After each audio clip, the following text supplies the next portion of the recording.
Good morning, everybody. Welcome to this edition of the Weekend Wrap Up. It is July the 19th, 2025. I'm David Thomas and Mr. Josh Blevins sitting across from me.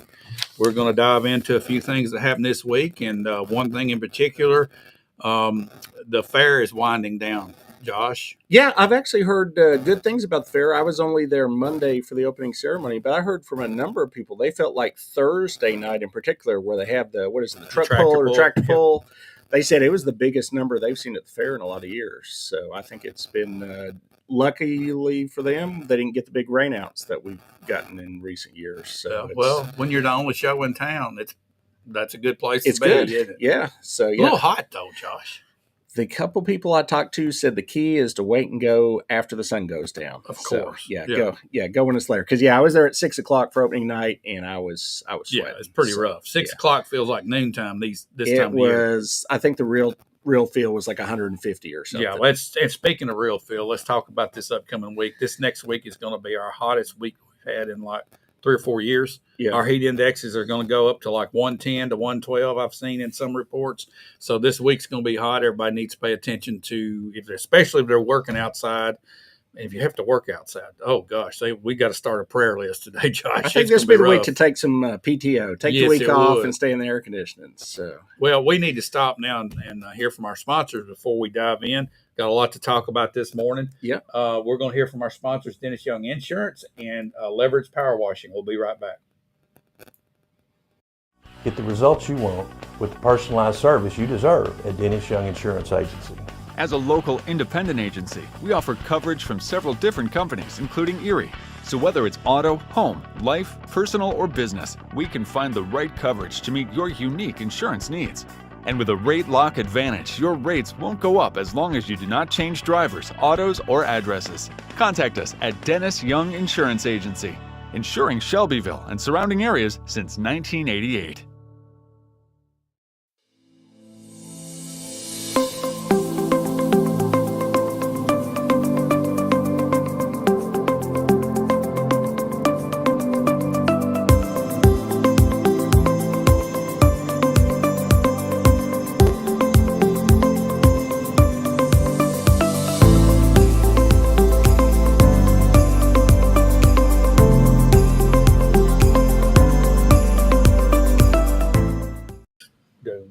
All righty. Welcome back in here to the Weekend Wrap-Up Show. Josh, you still had a busy week, even though a lot wasn't going on. You still had a lot of stuff happening. I still had a lot of meetings. There was a lot of stuff there. That's contradictory. I said you didn't have a lot going on, but you had a lot happening. But that doesn't make sense. You didn't have a lot of planned meetings, but a lot happened in those meetings. In those meetings, yeah. And it was, not a lot of big meetings. These were all kind of smaller meetings, but the interesting things happened, and we're going to talk about them. Absolutely, we will.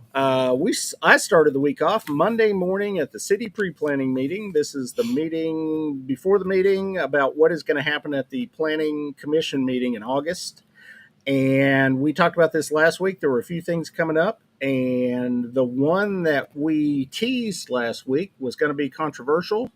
Ended up getting pulled. So, and it did not get pulled before the meeting. They actually presented at the meeting. I didn't feel like the presentation went that bad, but they emailed the city planning department later in the day and said we would draw our application. So, and this one had been up before. It got turned down. It's been turned down before. Other than that, we can't say a whole lot about it. It may or may not be public record since it didn't get past pre-planning. So we're not going to mention the actual property, but it was an annexation, and it is no longer on the agenda. So, and the area of town from which it was coming has some issues. Yeah, it does. So there was, but like I said, I didn't think the presentation went that bad, but they were obviously getting the feeling that it wasn't going to go anywhere, so they went ahead and killed it. So, but we did have 2 other big, fairly good-sized projects that were on pre-planning that'll be coming to planning here in the next month or so. We had a townhome proposal on North Main Street for 150 townhomes, and that was on, let me get a proper number so we're right, that was on 150 units on 12.8 acres. So they're stacked. That's a lot of people in a small amount of area. This will be the first one of these that we will be considering that will fall under the new guidelines that we passed a couple months ago at City Council. So it will be interesting to see how it goes, what the process is, and does this look any better than the townhomes we've been getting already? Well, So, let's talk about townhomes and what the definition of a townhome is. Yeah. Josh, what is the difference between a townhome and an apartment building or an apartment? not a whole lot. Square I mean, footage or yeah, I mean, these could be used as rental units. I mean, townhome in general just means they're connected, but only at the side. So it's usually a 1 or a 2 story, and they're connected side by side. Apartments, sometimes you got somebody above you. With a townhome, Right. you just got a neighbor. right, and directly next the to you. unit is So- 2-story. Individual Generally use 2 is stories. 2-story. There are some 1-story ones Right. as well, but yeah. Okay, generally, so is yeah. is this going to be planned for? What are these things going to be listed for? Nobody knows yet. Nobody or- knows yet. This was just the early plan on this. We'll wait and see what actually comes to planning in August. Hopefully, with our new guideline, which is 30% open space, we'll see what the open space looks like. That's the key. Is we're trying to get more usable area for these. We don't just want 12 acres, a bunch of townhomes, and some parking, and that's it. So we're Yeah. trying to get dog parks. We want to get playgrounds. We want to get some kind of amenities for the residents, and hopefully maybe the 150 may not end up fitting in this space. Once all that happens, we'll see Okay. what the final product is. One thing that I hear a lot of, Josh, is we need more affordable housing. Affordable housing. That's what Right. everybody's screaming for since we've had the bubble in the housing industry that's created everything to be inflated. Now that's everybody screaming for that. And I don't know that there's some podcasters that came out nationally this past week saying it's impossible now for a young married couple to afford a home, renting or buying, and what's going to happen to the housing. I just wonder. I think things have leveled off and starting to come back. I just wonder what if this would be classified as affordable housing based on our demographics here. That's a lot of the sales pitch on these townhomes is it is quote unquote affordable, but when you get right down to it and you look at the price, by the time you pay the HOA fees on top of what you're paying for the property, a lot of times your monthly payment is not really an improvement over if you'd just gone and bought a starter home on a small lot. in Yeah, I got town. an So- opinion on HOAs. Yeah. Josh. Well, with a townhome, you don't have a choice. So you've got to pay a fee. And generally in a townhome community, because the HOA is maintaining, both the exterior of the structures, all the property, and a lot of times they'll roll in some utilities, like Yeah. maybe they have to do trash service they're on their own. Steve George asked a question. Are Yeah. any of these projects out in the county? No, we're talking about the city planning commission right now. This is the city. Yeah. We have one county project that we'll talk about at the very end of the show, but it's nowhere near this size. So, Right. Yeah. The other one that came up at the pre-planning, another set of townhomes. This is a 75-unit townhome proposal on Amos Smith Road. This is on even a tinier piece of property. We're talking 6.04 acres. So 75 units on 6 acres. This one had clear problems, at least on the first drawings they sent, which was it was just a straight road going in, units and parking on either side. If you had to drive a fire truck in, you would have had to back it back out. That ain't There was happening. no way to get that thing turned around the way it was presented. So that one's going to have to be cleaned up. You and I talked about this a little bit before the show. We're going to go ahead and dive in because we always do. This one was brought in by somebody that we Googled the owner, and he goes by the name Mr. Flippy. So Mr. Flippy is a out-of-town developer that what he does, according to what it appeared like on his website, he goes into communities, buys a property, gets it through all this planning process, gets it approved, and then flips it to the guy that actually does the development. Okay, so if he gets it done and takes care of some of the headache, he's gonna he's gonna resell it for a little higher price he's going as, to sell as it for more than he approved. paid for as an Okay. approved project. Then they have to bring their details in though at that and point, do the actual development. right, So- and then that could be a bad situation for a developer. It's possible, yeah, because the way they brought it in currently is as a site plan, which only allows these to be used as rental units. If you were a developer and wanted to build these and sell them as condos, you'd have to come back and do what's called a HPR, horizontal property regime, Yeah. or you'd have to subdivide the property. So this may or may not be a good deal for Mr. Flippy, Yeah. but we're going to see if this is a good deal for the city Right. and for whoever ends up eventually owning and developing this property. So we're going to hold him to the same. Mr. Flippy has the same standards Exactly. All right. as a local developer. He's going to have to hit the 30% open space. He's going to have 15% usable open space on the property. He's not going to be able to have a road where a fire truck can't turn around. Right. So 75 units is a stretch, was the way it's 75 described. units may or may not happen on this. And I'll tell you, there's already an MLS listing for this property at, I believe, $1.25 million, saying it's shovel ready at 75 units. And It's not I don't shovel know. ready. It's definitely not shovel ready because nothing's been approved yet. So we'll see where it goes. But that's That's a problem.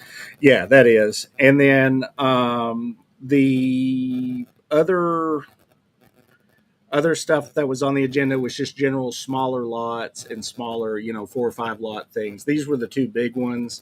Other thing I'll say about these townhomes, which this is 225 units, we've talked about this before. We've got a lot of sitting completed townhome development in town that's not moving right now at the current interest rate, at the current market. Yeah, and then in some are town. for rent. You can't rent them; they're so expensive. There are, if you look at those, the white ones out on Madison Street, all the way out to that side towards Tullahoma, they built those, and they ended up turning those all into rentals. And last time I drove through there, I think it looked like 5 of those were occupied, had renters in them, and then the remainder were still listed for rent. So It's tough. It's Yeah. tough right now. yeah, it's a tough market right now. And then you've got a set of kind of condo townhome things on Green Lane that have been sitting for quite a while that haven't sold. You've got the new ones that were built over behind the HV Griffin Park. Those haven't been moving super quick. And then you've got the big development over there behind the Circle K where Trace Pike and Right. Madison hit over there. And a lot of those seem to be sitting for a while before they Yep. move. So, yeah, just There's a question, Josh. Yep. Charles Carney and John Hart says Mr. Flippy is a good guy.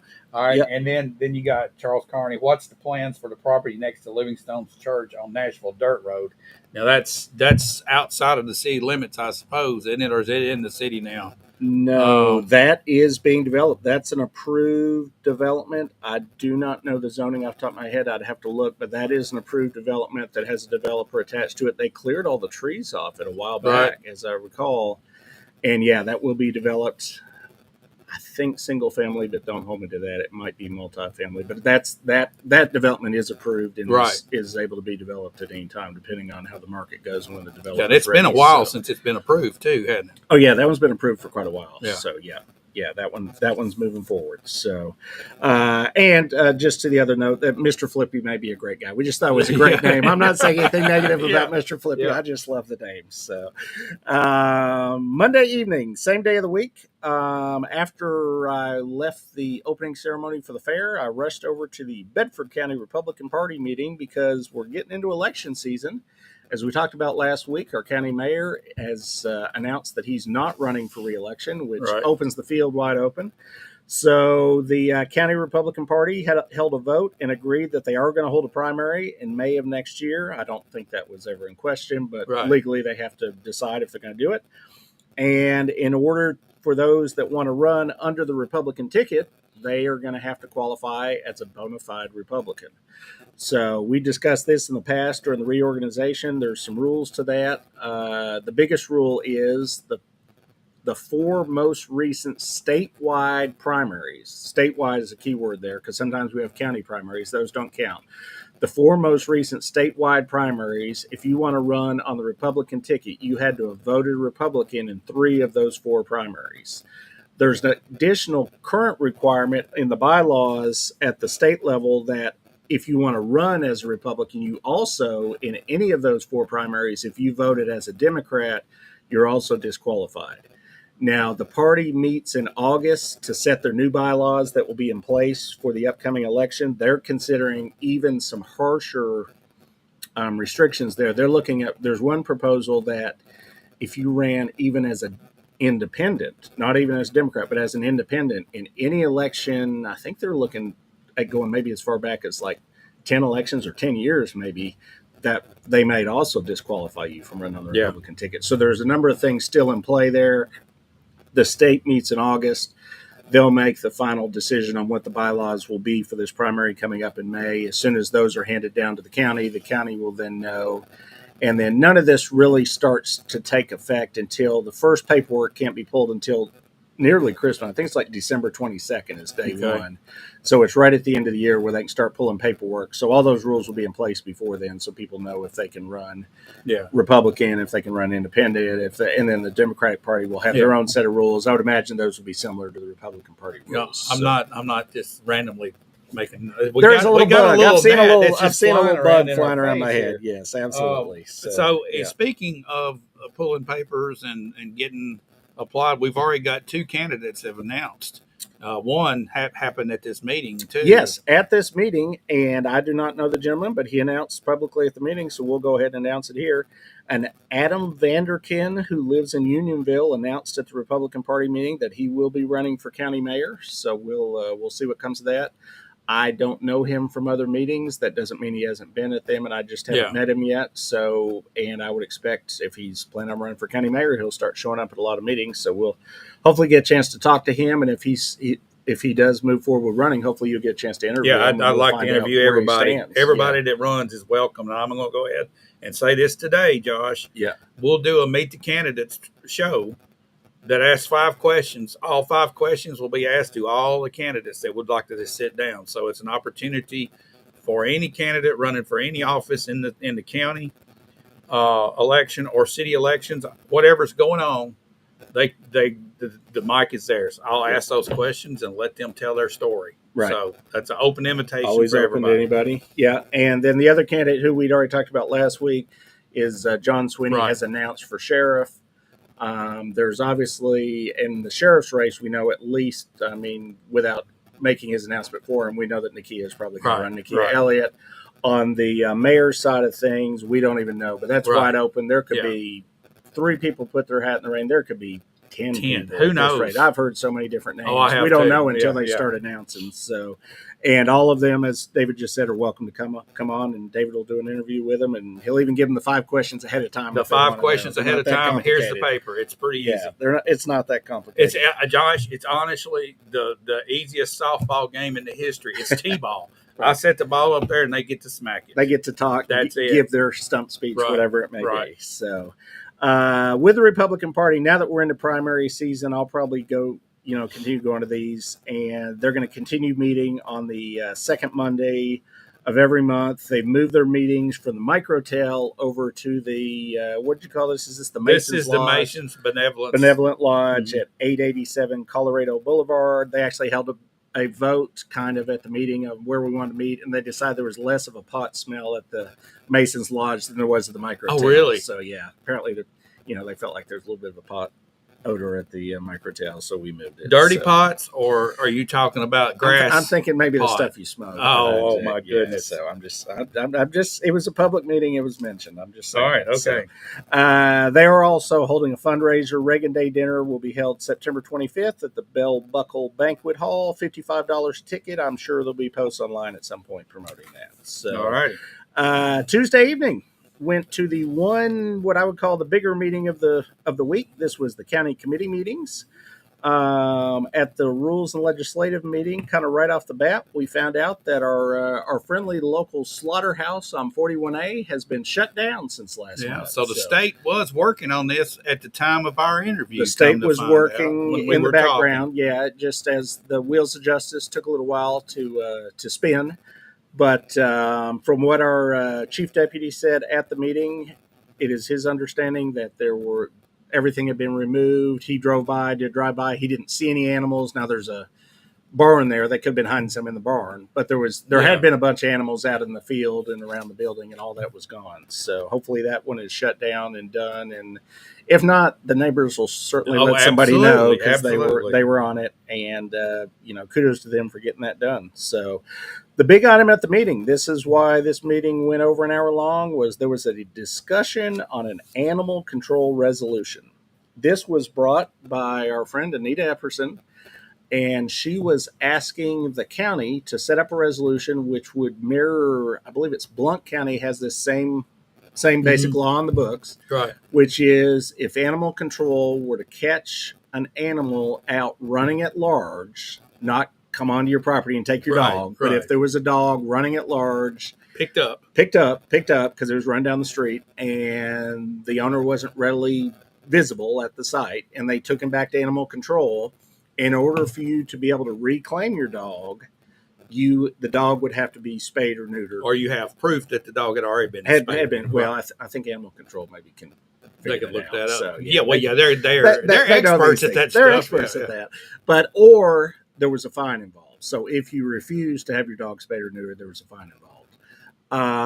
There were a lot of people there from the different rescue groups, New Destiny Dog Rescue in particular, Nutter Cat Rescue, a couple other ones I don't know the names of. They were in support of it, it seemed like, in general. However, I'll tell you what killed this dead was they asked our county animal control officer to speak on her opinion of it, and it was her opinion that this put an added workload on her employees and that they were overwhelmed already and they were not in favor. So short story is that killed this resolution dead as soon as she said that.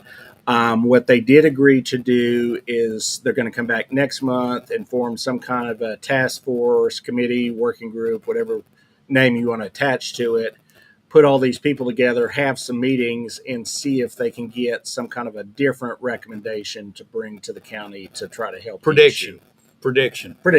We're going to build a new building and hiring more staff. That's my prediction. That was definitely mentioned, that they said the building's falling in and they don't have enough people. So that's probably a pretty good prediction. If we can build it, I promise you we'll do everything in our power to build it. Yeah. So that is definitely one possibility. I mean, the other possibility is you get some of these committees together and you talk a thing to death and nothing happens. So there's two different ways it could go. So talk until Jesus comes. Yeah. So, but that is what's going to happen going forward. The actual resolution that was brought forward didn't go anywhere. It didn't even get voted on. It seemed though that everybody came to an agreement that that's a good move forward. Let's talk about it. Let's talk about it was basically it. Now, one side note, there was a speech, maybe an argument, a passionate plea made at the end of this whole discussion, asking why the county is all of a sudden doing business by resolution. Well, that's a good question, Josh. Why are we doing business by resolution? We should be everybody. working together, and we shouldn't have commissioners bringing resolutions. The funny thing about that is we've been doing resolutions for a while, particularly one that you and I harped on quite a bit last year, which was a little bundle deal got passed through there. And that was done because the finance committee decided to write a resolution and send it to the full commission that hadn't gone through the other subcommittees. Maybe maybe this argument was made a little wrong. Maybe it's like resolutions by certain commissioners. Yeah, maybe some people are allowed to make resolutions and other people are not allowed. Maybe that was the real argument. Maybe. I don't know. I just, so far we're at 2025. I looked, the last resolution that passed was the 18th one so far this year. So I think, honestly, resolutions are kind of how they do business. That's pretty much business as usual. Yeah. And I think, we do resolutions and ordinances all the time in the city too. So I think that's kind of how business happens. But there was a statement made that maybe we need to stop with all the resolutions. So I'll believe that when I see it, but we'll keep an eye on the resolutions and we'll point out any that we think are suspects. So a couple other items of note from this meeting that had already gone on for an hour and a half at this point. It was there was a question asked where we're at with the TACAN radios. I've asked that question. You've asked that question since March. We've had that question. It was my understanding that after our conflict at committee. After the grandstanding in March, man, I really thought the lady from Motorola was going to get this thing done, and it sounds like she might have got her side of it done, and now we're still testing, trying to program. We're getting close. Towers. They said we've got them installed in most, if not all, the vehicles, and there's some tower work going on still, as far as some generators I think still being installed and a few other things. I know there's still programming going on, so hopefully any minute we'll have the TACAN radios. any minute. I'll tell you just a real quick side note. There was an incident in Smyrna this week with a guy that was locked into a liquor store or something. Yeah. And they've got TACAN radios there, and man, I heard the whole thing. It was clear as a crystal clear bell. So I heard the whole operation going on. So when they do have the TACAN radios, man, you can hear what's going on. So those things are good. So the scanner's going to be really good. Oh, the scanner was, and they had, because it was a big incident, there was like 4,500 people on the Smyrna scanner listening to their attacking radio. So All right, those radios are good. speaking of incomplete projects, Josh, Yeah. what's happened to the tablets? We spent $30,000 on tablets for our commissioners a good while back, and They were out on their desks at the May and June meetings. For a couple months, and then they disappeared this month. So they're back in the closet again. I guess maybe for reprogramming. I don't think they're quite ready to roll them out. I know that the concept is they're going to have a tablet on their desk. Instead of going around the room and saying yes or no, Push the button. You push the button, and then And your it's name there. shows up on the wall, kind of like Congress. Oh or yeah, well something. that's high tech. Well, Yeah. Maybe it's the interaction.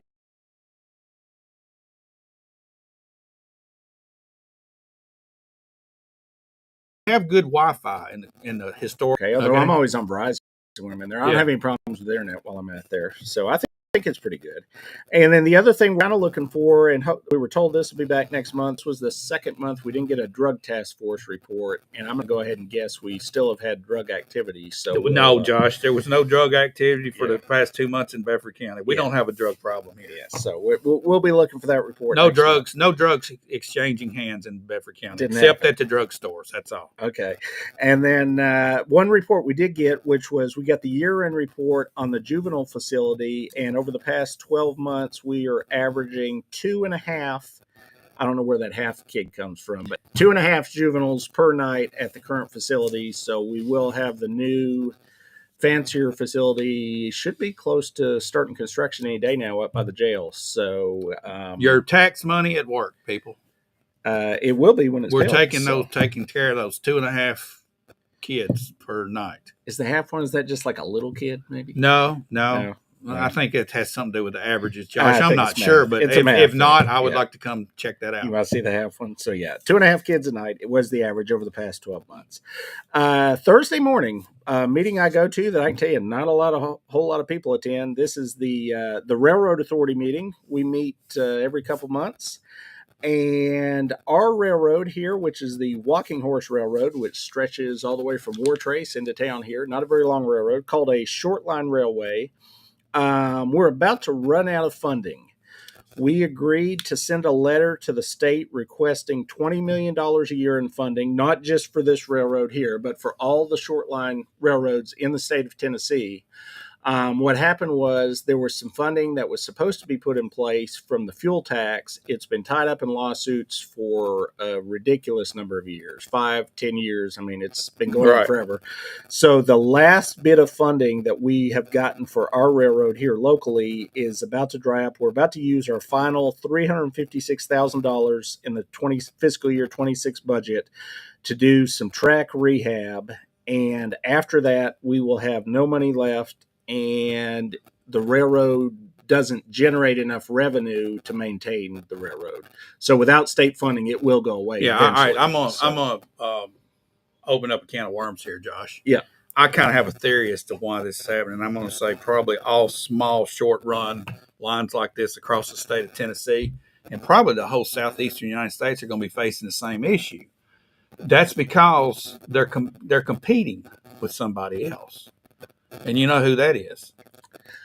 Probably the trucking industry would be one. You know how strong the trucking industry is in the state of Tennessee and how much political ties. Yeah, they there might have are. better lobbyists. So, and that it was mentioned that, and I hesitate to put a state name out because I don't want to give the wrong one, but there were at least 1 or 2 states already in the Southeast that stopped funding theirs completely, and a number of them in those states have had to shut down. Well, what names attached to the trucking industry more than anything else other than the Haslam's? They own Pilot Truck Stop, Flying J Truck Stops, all those.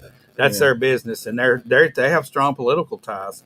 And honestly, if you looked at efficiency, the rail service is probably the most effective way to move freight. However, over the last 30 and 40 years, trucking has just taken over. Has taken over. It's provided a lot of jobs. It's made a lot of people wealthy, and I think that trend is going to continue. Yeah. So what happens after the 7 years? Yeah, so that's the deal with ours. Once we do this rehab in the upcoming year, our track has a good. It's fully up to date. It's immaculate at that point. It's got 5 to 7 years that they could probably run it without doing another dollar worth of maintenance and just continue running trains on it and not have any problems. After that, though, without the funding, they'll have to make some serious decisions. And just to give people an idea of what happens on our railroad, which you may say this isn't a lot, but for these companies it is. We've got currently 3 big customers. We moved 469 carloads of freight in the first 6 months of this year, and that was for Gold River Feed, for Revolution, and for Ferris Processing. So those companies, if they didn't have the railroad, each rail car is multiple trucks. Right. One rail car, Oh, and yeah. I've heard the number, and I don't know. A bunch of them. It's a bunch. It's a bunch It's a of bunch of big trucks. You can fit the same amount of stuff Right. on one rail car. One engine pulling. Yeah. So it's way more efficient, and as long as you're going to a place that the Right. railroad gets to. So for those companies, that could increase their costs if they didn't have the railroad as a possibility. So All right. Well, that's going to be interesting to watch how that the lifespan of our tracks hold up and what Yeah. happens when we don't have the money to. I know it's something that you don't hear in the conversations these days. no, nobody You're on thinks the a whole lot no, about the no. railroad. But so, it's a part of our history, and at Yeah. one time it was very efficient. yeah, A long time ago. yeah, and it's Still suffering could right be. now. So yeah, and it could be, and it still is if it's maintained. Right. So, but with that was the last meeting I went to this week, was the railroad one. So I think we got a few things to talk about coming up this coming week. All right. But let's hear from our sponsor one more time. Our sponsors. Sponsors, yeah, Dennis Multiple. Young Insurance and Leverage Power Washing. We're going to hear from them. We're going to come back and we're going to give a look ahead. Yes. Get the results you want with the personalized service you deserve at Dennis Young Insurance Agency. As a local independent agency, we offer coverage from several different companies, including Erie. So whether it's auto, home, life, personal, or business, we can find the right coverage to meet your unique insurance needs. And with a rate lock advantage, your rates won't go up as long as you do not change drivers, autos, or addresses. Contact us at Dennis Young Insurance Agency, insuring Shelbyville and surrounding areas since 1988.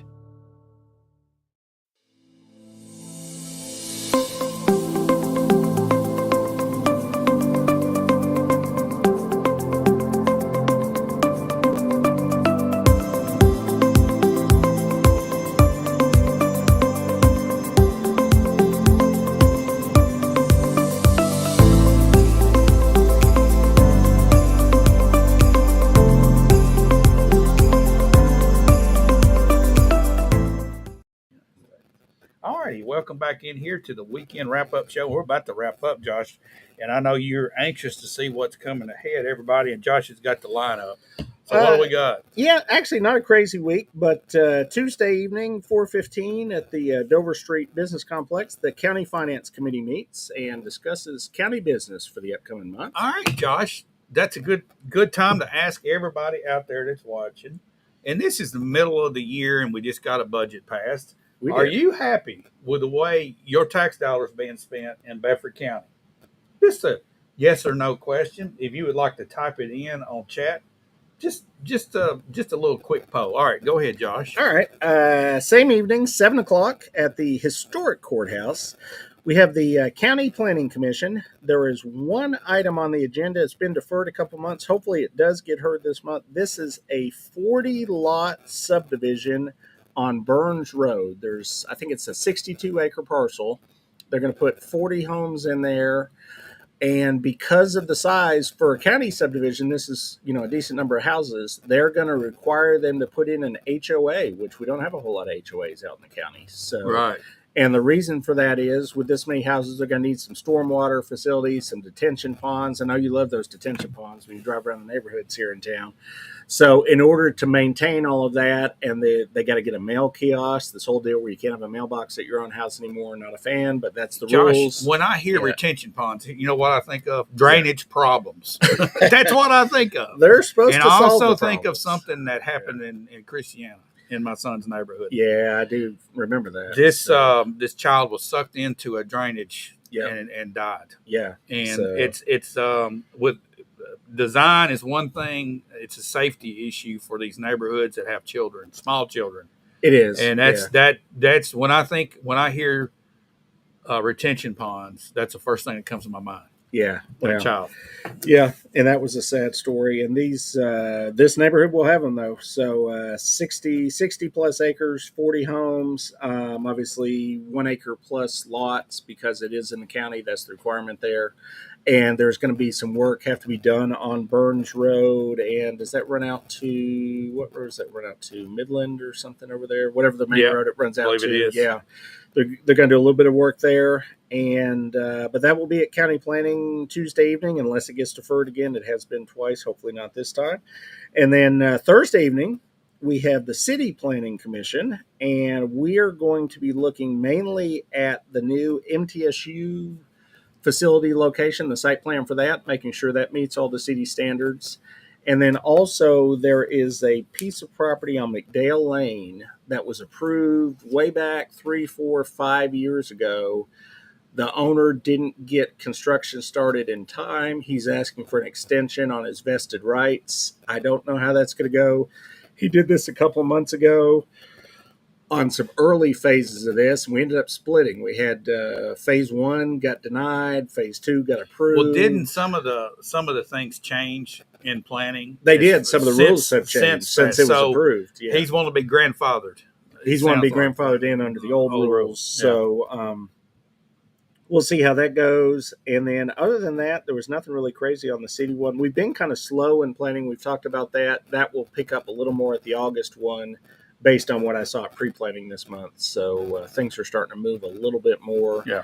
I noticed even in my own neighborhood where we've got new houses under construction, they kind of hit a point where they weren't selling really good. They were kind of slowing down, and it seems like they're ramping back up again. So maybe, hopefully, Yeah. knock on wood, things are moving again. Yeah. So, Well, I don't know, Josh. It's just I think the price settling and dropping, pulling back a little bit might spur a little bit more, but yeah, it's still we're still on a bubble.